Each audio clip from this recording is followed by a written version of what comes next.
if you ask the question that allows you to be really present in the moment and synthesize and syncretize the opposite pairs of opposites in the mind, we end up in presence.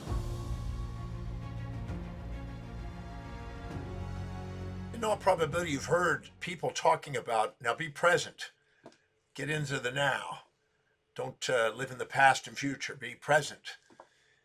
I'd like to address that topic today. So if you have something to write with and write on, you might grab it. But for centuries, if not millennia, there has been discussions in philosophers' minds on what exactly is the present.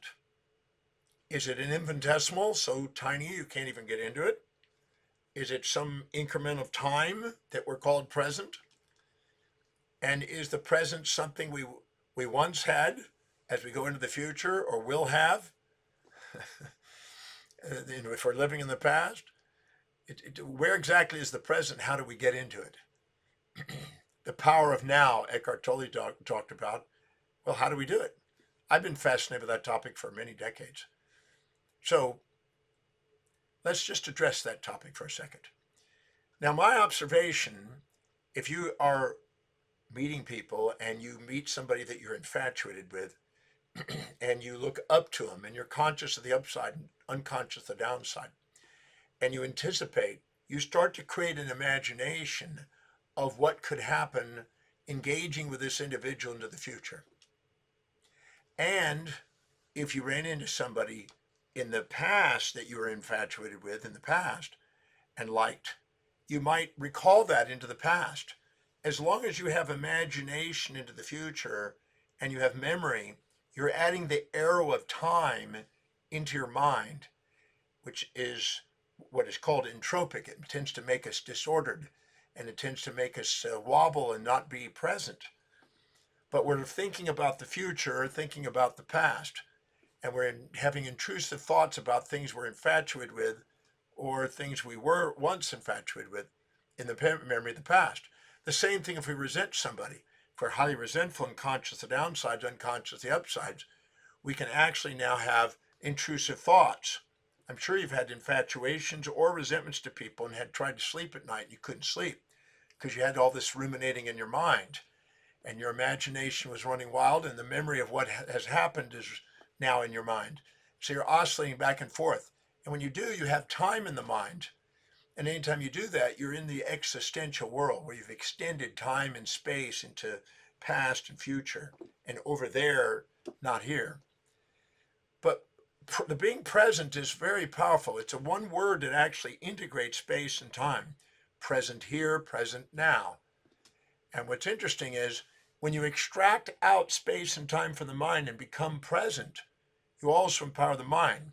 Your intuition is attempting to do that, but the impulses and instincts of your amygdala and your subcortical area of your brain and your subconscious mind is keeping it in time.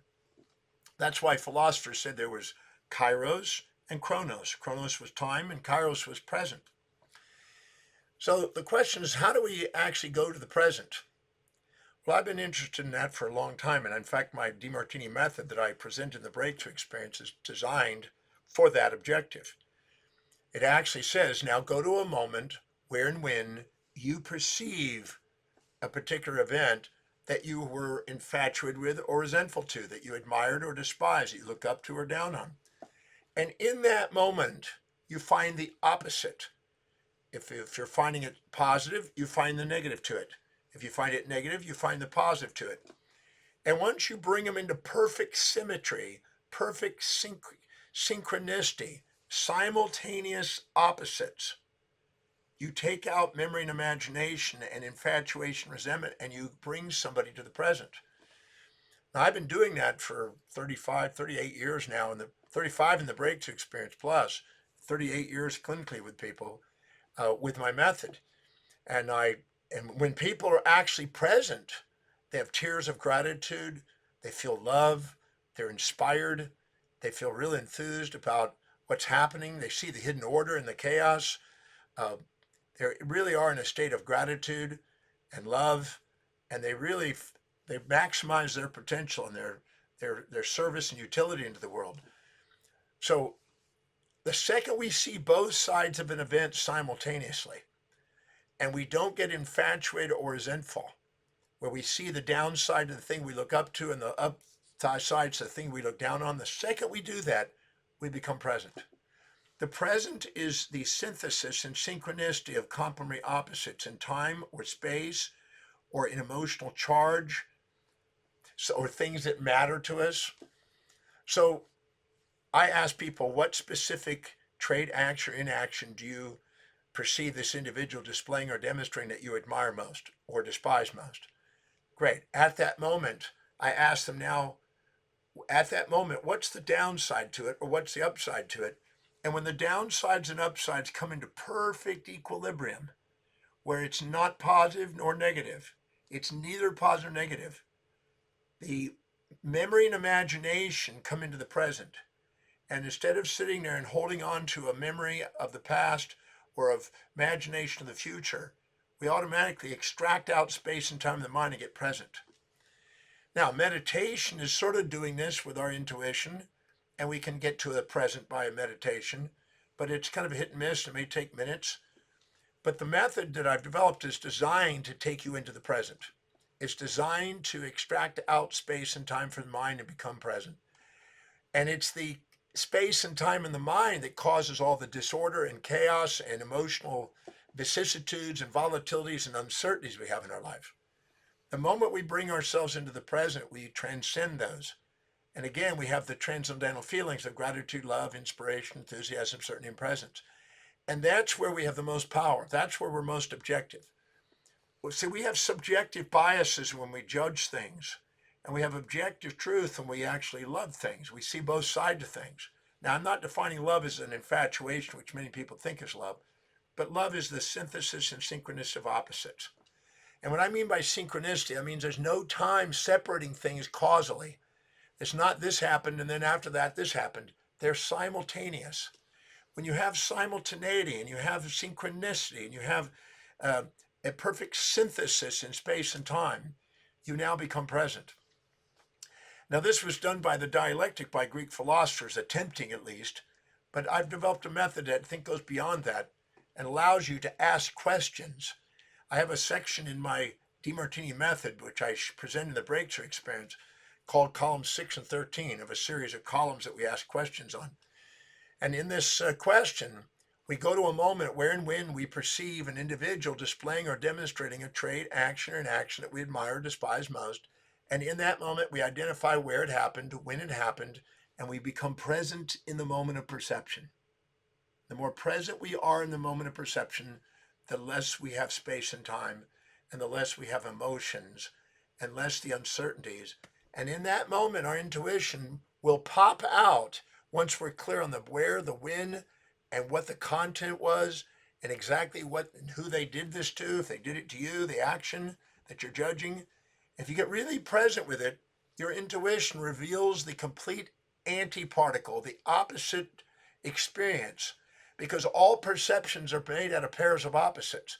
And the moment you see both of them simultaneously, you enter into the presence. And the moment you do, you're not in beta waves, you're not in delta waves, you're in alpha theta waves, and then you synchronize into gamma waves, and you get a gamma synchronicity, an aha, eureka moment, where you're inspired and you get tears in the eyes and you know at a state of knowing, there's no uncertainty, a state of certainty. And in that moment, you have the moment of presence. And it's awe-inspiring. There's a very powerful state called presence. And in that moment, there's kind of a timeless mind, ageless body, as Deepak used to say. And in that moment, we don't age. We don't have entropy. We have negentropy, the opposite of entropy. And this is the physics of life, not the physics of death. Entropy is the tendency to go to randomness and disorder, and which is part of the death process, the death physics. But this is life physics. This is discovering the hidden order and the apparent chaos and seeing things. It's when you reclaim the information that you were unconscious of and become fully conscious and you see both sides simultaneously that you become present. And this state is not only profound as far as wellness quotient, but it's also profound in the sense of loving and appreciating life and yourself and the people around you. So I just want to make a few moments on this idea of being present. Again, if you ask the question that allows you to be really present in the moment and synthesize and syncretize the opposite pairs of opposites in the mind, we end up in presence. What's interesting is that in quantum physics, there's a thing called entanglement, where you have a positive charged particle like a positron and a negatively charged particle like electron, and they originate out of a photon. And what happens, they go, no matter where they are in space and time, they work as a team. And so this is a quantum entanglement. Well, the same kind of thing occurs sort of in the mind. The mind has never a memory without an imagination. The hippocampus that stores the memory also has the details for the imagination.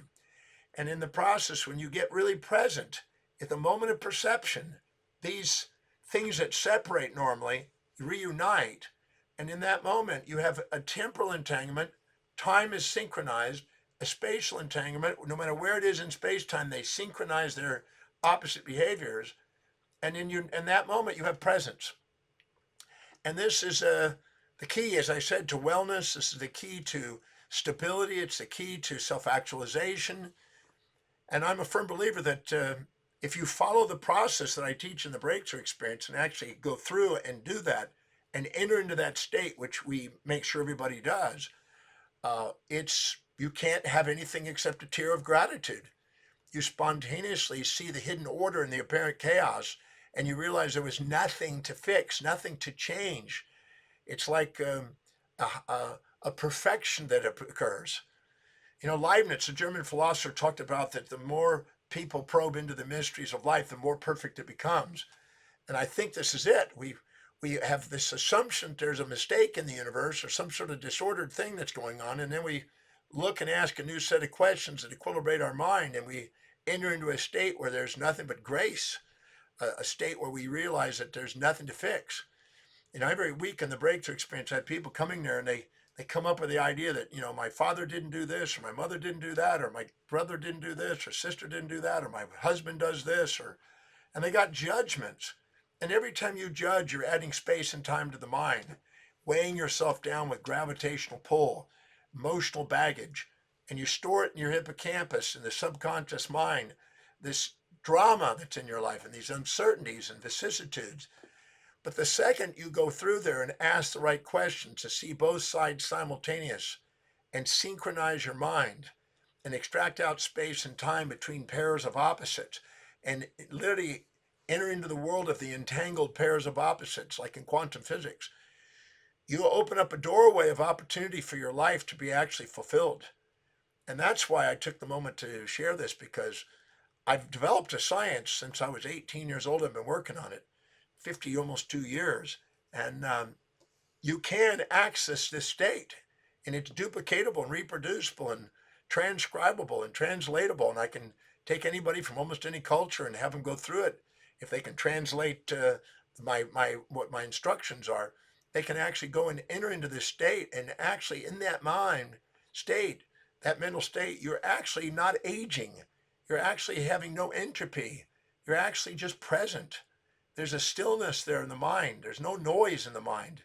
There's no distractions. There's no impulses and instincts to seek or avoid because of pleasure or pain. You synthesized it. I define love as the synthesis and synchronicity of all complementary opposites. And you enter into a state of love. And there's grace, as I said. And then you're present. And this present is the perfect state of where you sit in awe. And you're in silence, golden silence. You've hit what Aristotle called the golden mean, the highest virtue. And this is something that literally stops some of the aging. See, as long as we're in the existential world where we're in memory and imagination, and we've stored some sort of emotional charge or polarity, we're going to fear that which we think fear the loss of things that we think are positive. We're going to fear the gain of things that we think are negative. If we completely neutralize them and synchronize them, we don't have fear. We don't have fantasy. No philias, no phobias, just presence. And that state is a very profound state. And one of the things I absolutely love about the breakthrough experience is teaching people how to do that, making them go through that, experience that, and have an awe. And they're literally silent and speechless almost when they have it, because they don't even know how to put it in words. And that's profound. I've seen people heal from it that had health issues. I've seen people resolve conflicts and issues with people. I've seen them love and appreciate themselves. So I think the journey into the present is something worthy of every human being. I don't know of any human being that can't benefit by extracting out space and time from their mind and getting into the present. And that's why the quality of your life is based on the quality of the questions you ask. If you ask questions that allow you to see both sides of an event simultaneously, instead of labeling it positive or negative or good or bad or judging it with moral hypocrisies, but to actually just honor it and see its wholeness. When you're objective, you see both sides simultaneously. When you're subjective, you bias your opinion and you perceive things. You have false positives and false negatives. You see things that aren't there and you don't see things that are there, and you distort your reality. And then you end up having the aging process and a bunch of time. And you then store that in memories and imaginations for fear of loss of things or fear of gain of things. Prey predator mentality, animal behavior, instead of actually human nature at its finest. So the journey into presence is asking quality questions, which I've described and outlined in the breakthrough experience with the Demartini method, to assist you in having the timeless mind and ageless body, the state of presence. And I believe that anybody, I've seen young kids go through it and apply the method and see the results. I've seen people in their 90s do it. So time has nothing to do with it. And as far as the aging process, who's the one that can do this? We can all do it. But learning how to do it, I'm certain, can reduce the stress levels, empower your life, help you communicate more effectively, help you appreciate and love your life, and allow you to just not have the aging, and stressful dynamics that most people live in. So just want to take a few moments to talk about the journey to presence and the journey about being present, and to let you know that in the breakthrough experience, I show you how to do that and teach you the Demartini method so you've got that the rest of your life. And I think it does stop and slow down the aging process and allows you to actually have more gratitude and love and inspiration and enthusiasm and certainty and presence, which I call the transcendentals of life. So if you're interested in that, please join me at the Breakthrough Experience and come and learn this method on how to become present.